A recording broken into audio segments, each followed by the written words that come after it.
Muchas gracias.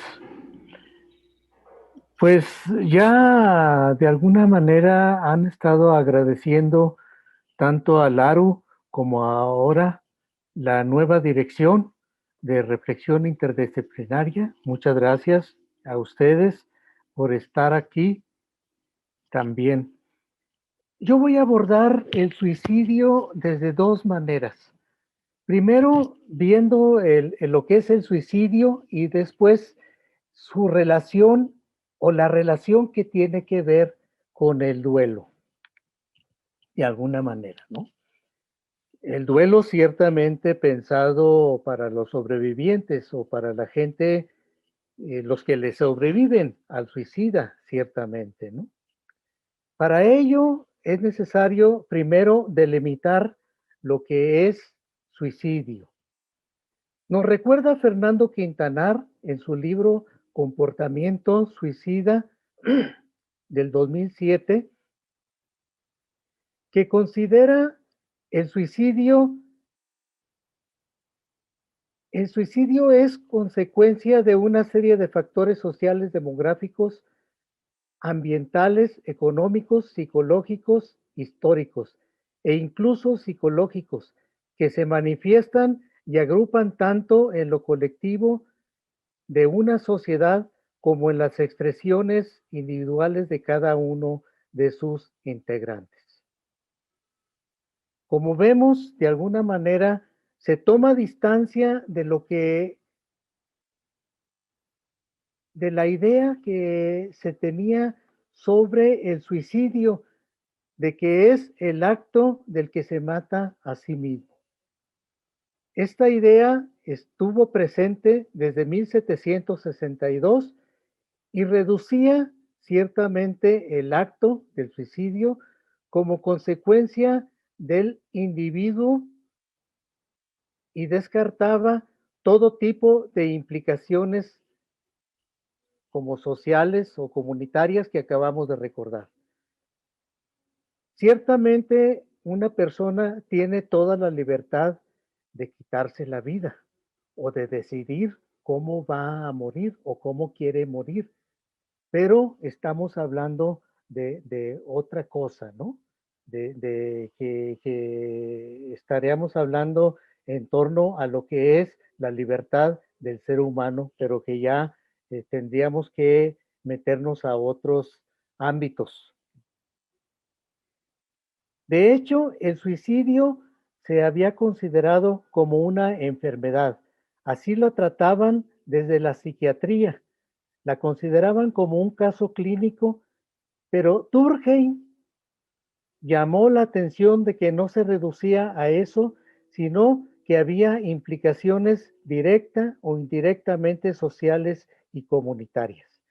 Hasta ese momento se había tratado el suicidio como dato y como enfermedad. Pero afortunadamente, como nos recordaba Fernando Quintanar hace un momento, de que el suicidio ya se considera desde otros ámbitos. Blazer y Conin, citado por Fernando Quintanar, definen el suicidio como terminación voluntaria de la propia vida a partir de una forma de conducta y no como una enfermedad. Ciertamente, todo esto no deja fuera todas las implicaciones que hemos recordado. Un aspecto fundamental es que se ha confundido el acto con el objeto. Es decir, una cosa es el acto suicida y otra la consecuencia de ese acto. Hemos siempre hecho referencia al suicidio desde lo que la tradición nos dicta, es decir, filosófica, clínica o estadísticamente, y dejamos de lado la intención de la persona que puede elegir libremente cómo morir. Aunque en un momento determinado esas elecciones las consideremos suicidios, como es el caso de la eutanasia, que de hecho es un suicidio asistido, porque el enfermo o el paciente no se pueden provocar la muerte a sí mismos, sino que necesitan la ayuda de otra persona. Ciertamente, la eutanasia es un suicidio asistido y en algunos lugares o países, mejor dicho, está penado, entre ellos el nuestro. Definitivamente que esto tiene implicaciones personales o comunitarias. Es decir, reconocer el derecho que tiene la persona de elegir quitarse la vida es muy confrontante porque tenemos el reto de entender las razones del suicida y de atender o comprender a los que le sobreviven. Es decir, delimitar qué sienten los familiares o amigos del suicida. Tradicionalmente, la palabra suicidio la hemos entendido de una manera negativa. La ubicamos sobre todo en las acciones de una persona o grupo de personas que eligieron quitarse la vida y no pensamos qué hemos hecho como sociedad o comunidad para que esto no hubiera sucedido. De hecho, reducir el acto suicida al individuo, hacemos a un lado la responsabilidad social o comunitaria. Es decir, el acto suicida lo vemos como consecuencia de la persona individual y no como una consecuencia de una serie de factores sociales y comunitarios que pudieron haber influido para que esa persona se quitara la vida. Simplemente trasladamos la responsabilidad. Y esto es algo muy común y lo estamos viviendo ahorita. Ahorita que estamos viviendo en esta época de pandemia, ciertamente buscamos a quién echarle la culpa, sean los chinos o sean la OMS, etcétera, ¿no? Siempre buscamos trasladar la responsabilidad y no nos ubicamos o pensamos qué es lo que hemos hecho para que esto esté sucediendo. De alguna manera hemos contribuido nosotros también a esta emergencia que estamos viviendo. De ahí que ya en algunos sitios, por ejemplo, se están prohibiendo la atención a la buena salud, por ejemplo, ¿no? Que se están estableciendo leyes para que se pueda regular la venta de comida chatarra, por ejemplo, ¿no? Eso es una de las cosas que estamos hablando, ¿no? Simplemente trasladamos la responsabilidad y también ante el suicidio vemos la culpa fue de él porque no supo aguantar todo lo que estaba sufriendo y padeciendo. No nos fijamos ni aquello, dolor psíquico que nos recordaba Lupita en la mañana, como otros aspectos que nos acaba de recordar la doctora Hilda Patiño ahorita. De hecho, el suicidio se considera como una muerte repentina e inesperada. Le agregamos precisamente lo inesperado, además de que es repentino. En este caso, los sentimientos de angustia, culpa o enojo son más intensos que cuando se presenta una muerte que de alguna manera ya esperábamos, como es el caso de personas que tienen una larga enfermedad y que de alguna manera estamos esperando ya su final o su deceso, ¿no? O su muerte, ¿no?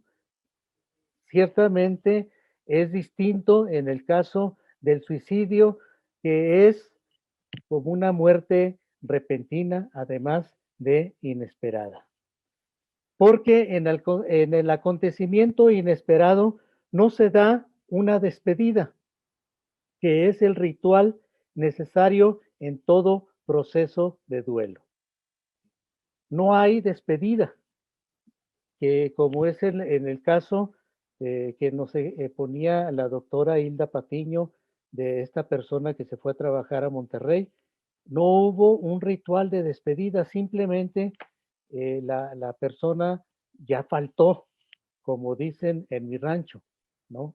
Simplemente murió, ¿no? Y eso ya no hubo ciertamente un ritual de despedida.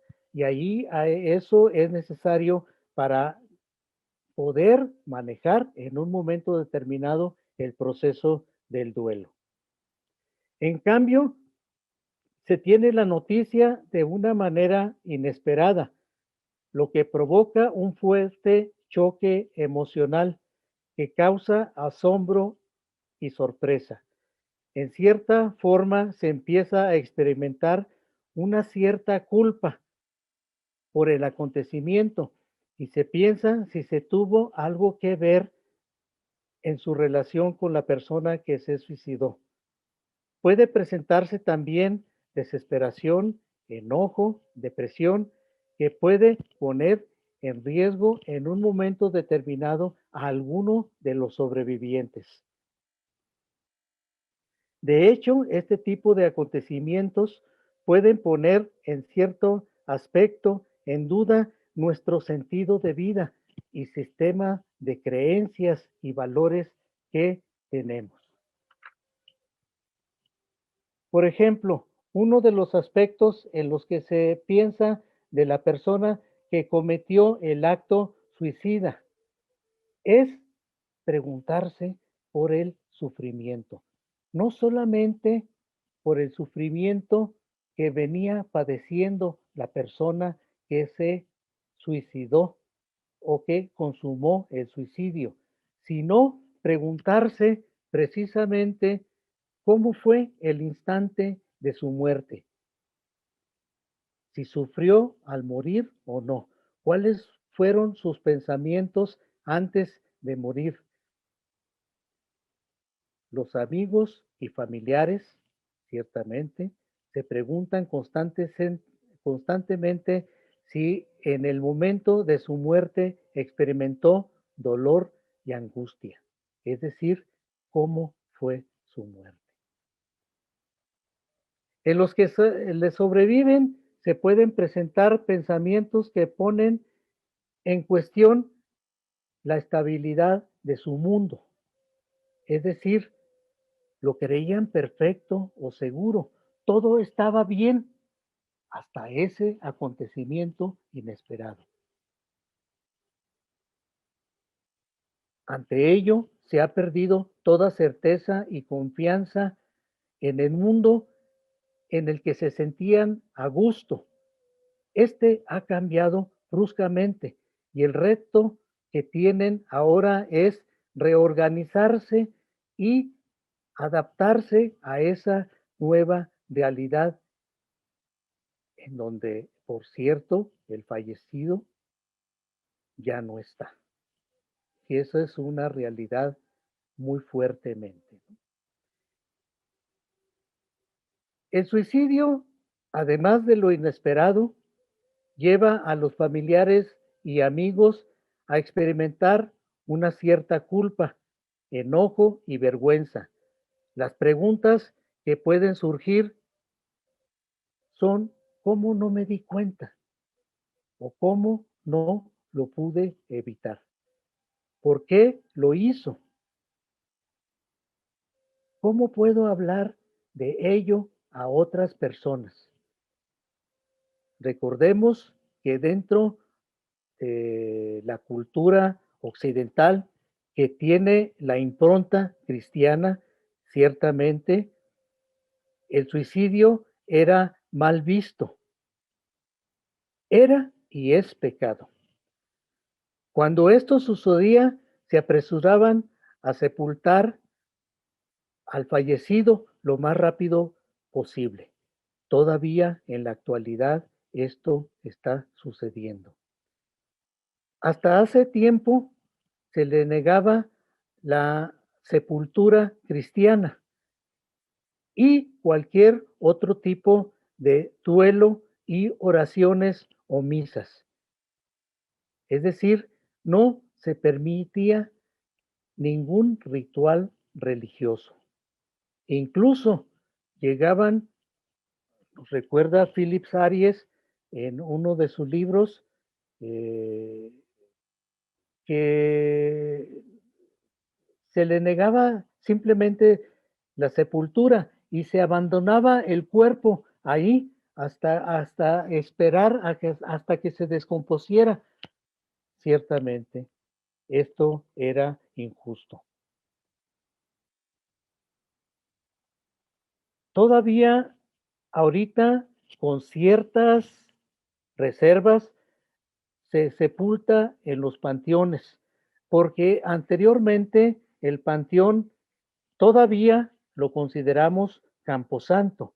El origen de los panteones nos recuerda también Philip Aries en su libro Morir en la muerte en Occidente. Surgieron precisamente en torno a las abadías o los templos, y eso, ahí es donde se sepultaba a los fieles o a los confesos, si se puede decir así.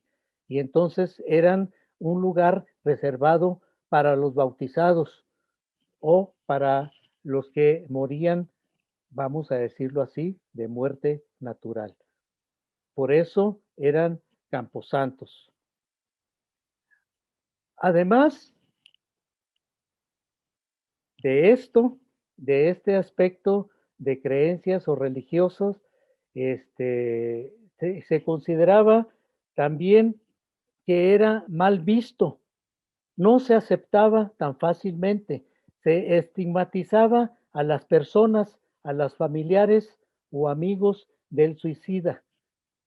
Siempre se les relajaba, se les hacía a un lado, se les señalaba de alguna forma, ¿no? El reto que se tiene ante este acontecimiento es tratar de dar un sentido, aun cuando está presente la pregunta, ¿por qué sucedió esto? Ciertamente es un reto mayúsculo tratar de darle y reconstruir un significado a la vida en todos los que le sobreviven. Ciertamente este es uno de los más grandes retos que se tiene. Ahora paso a hablar de la relación que tiene el acto suicida o el suicidio con lo que es el duelo. Si pensamos en el duelo, ya se estuvo de alguna manera trabajando en la mañana y nos recordaba ahorita la doctora Hilda Patiño también. El duelo es como resultado de una pérdida significativa que tiene la persona. Es decir, los sobrevivientes, para ellos les significaba mucho esa persona. O tenía, o bien, si pensamos en otro tipo de pérdida, como puede ser la económica, que tenía un gran valor real o simbólico. De tal manera es la pérdida que no se puede soportar el sufrimiento o la desazón y se busca la manera de eludir esto o de ya no experimentarlo. Por eso se toman decisiones que en un momento determinado pueden poner en riesgo la vida de la persona o de las personas.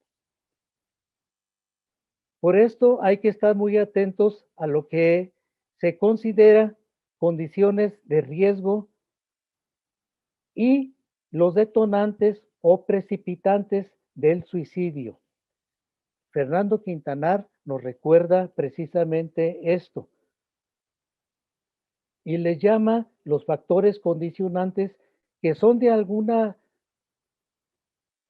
manera las condiciones que a lo largo de la vida se han venido construyendo y que forman parte de lo cotidiano de la persona, como puede ser un hogar inestable en donde hay gritos y violencia, o cómo se trataba a los niños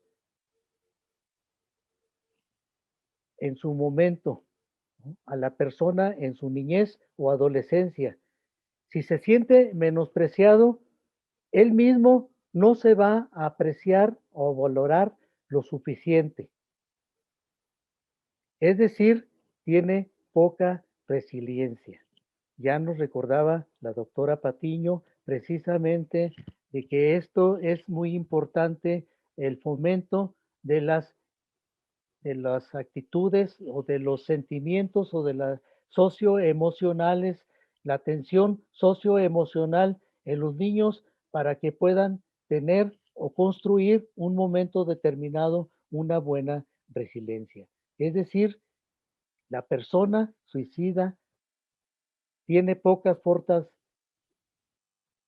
fortalezas en su interior como para soportar las pérdidas que van que se van presentando a lo largo de su vida, y esto lo hace predispuesto a tomar una decisión que puede poner en riesgo su misma vida. Lo otro son los factores precipitantes o detonantes.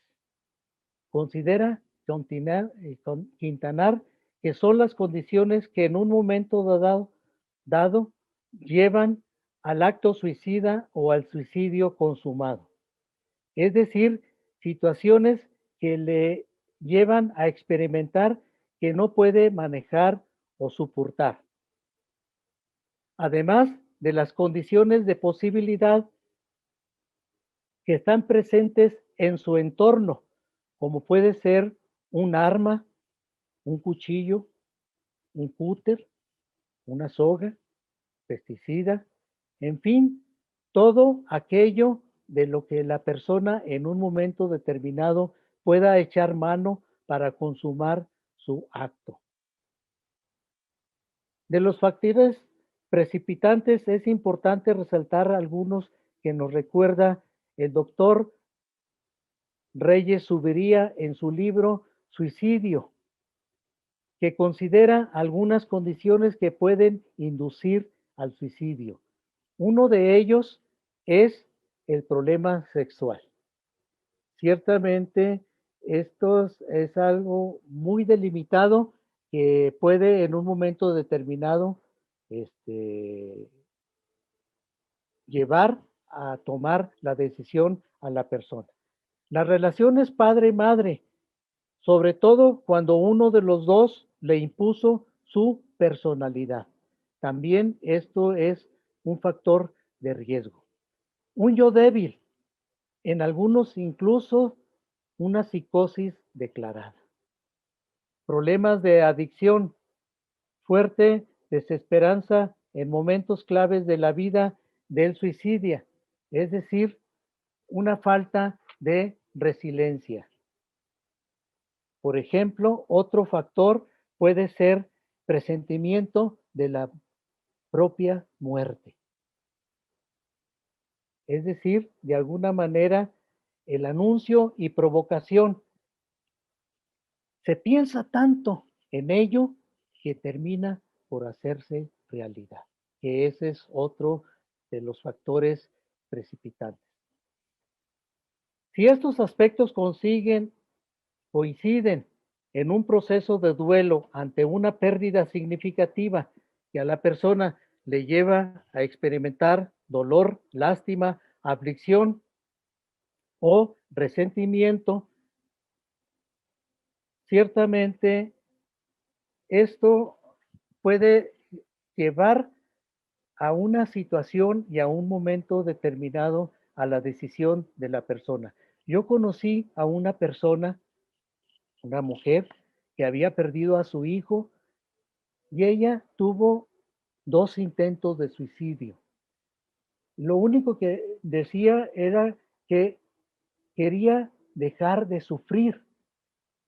No sé si a esto se estaba refiriendo Lupita en la mañana del dolor psíquico. Ella ya no quería sufrir, por eso se había provocado ese intento de suicidio. Retomo algunos tipos de pérdidas que presenta Arnaldo Fragranzi en su libro La pérdida de un ser querido y es retomado por Caboevilla en su artículo Las pérdidas y sus duelos, que influyen en un momento determinado en el ánimo de la persona que la lleva a consumar el acto suicida. Uno de ellos son 5 aspectos. Uno de ellos es la pérdida de la vida, ciertamente de un ser querido, es decir, significativo para él o para ella y en el que se mantenía un apego afectivo muy fuerte. Esto suele ser un afecto, un factor determinante para la decisión de la persona. A veces no se llega a experimentar qué tanto afecto o apego se tenía a la persona que falta o que faltó hasta que ya no está. Hasta ese momento es cuando se llega a experimentar esa pérdida y se llega a afectar a la persona precisamente, ¿no? Un segundo aspecto es las pérdidas de sí mismo. Generalmente tienen que ver con la salud física o con las pérdidas de alguno de sus miembros. Hemos sabido de gente que se ha llegado a suicidar porque pierde alguno de sus miembros, es decir, una mano, un pie, una, un, una pierna, etcétera. Se ha dado el caso, por ejemplo, en el caso de esta pandemia, que al inicio, ciertamente se ha incrementado los aspectos de suicidio en este tiempo. Yo leía una noticia en la mañana que ciertamente había 1,163 casos de suicidio en el 2019. En lo que va de este año, es decir, hasta agosto, ya van más de 2,000 casos de suicidio, precisamente como efecto de la pandemia. Hemos llegado a saber de gente que se asusta cuando le declaran o se le declara que su examen salió positivo de COVID-19 y lo prefieren adelantar de alguna manera su muerte, de alguna forma, ¿no? Un tercer aspecto es las pérdidas de objetos externos, como pueden ser las pérdidas materiales, es decir, trabajo, económicas o de pertenencias. Un cuarto aspecto son las pérdidas emocionales, las rupturas que se dan con la pareja o con personas que se tenían una relación de apego afectivo. La quinta es las pérdidas ligadas con el desarrollo personal. Se refiere a los cambios que se van dando en el ciclo vital de la persona. Fundamentalmente, esto marcado por las los cambios de edad, ciertamente eso va afectando a muchas personas, no a todas, ciertamente, ¿no?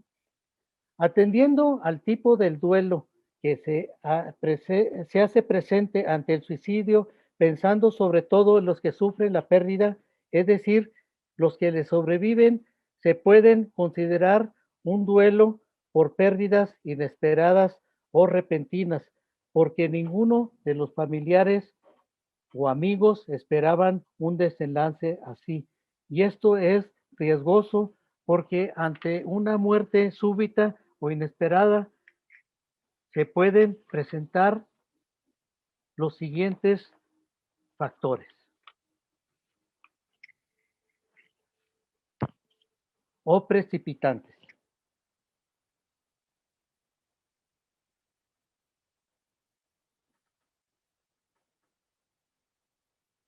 Retomo aquí algunos aspectos que nos recuerda Strom y Schultz, citado por Laura Young en su artículo Nuevas concepciones sobre los duelos por pérdida de seres queridos, como resultado de su investigación doctoral. Hay tres factores que son muy importantes que afectan en un momento determinado a la salud de la persona. En este caso, el primero son los relacionados precisamente con la muerte repentina o inesperada. El segundo tiene que ver con los factores individuales tales como el género y las características previas a la muerte, como pueden ser la estabilidad emocional, las creencias y prácticas religiosas y su autoestima. El tercero tiene que ver con los factores interpersonales, es decir, la disponibilidad de una red de apoyo social y emocional, tanto de familiares como de amigos.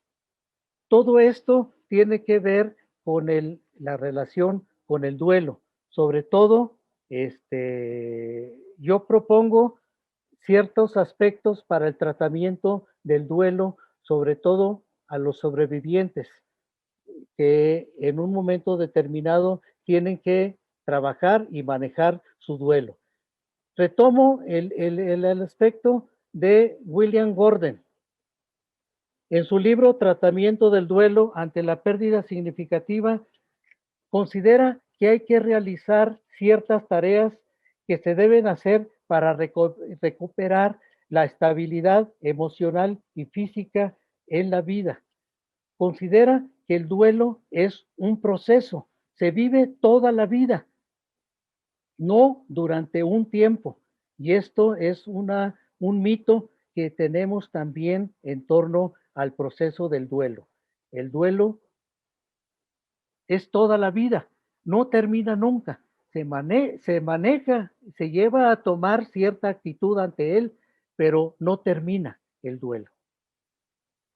Presenta Gordon 4 momentos para atender ante duelo. Los menciono solamente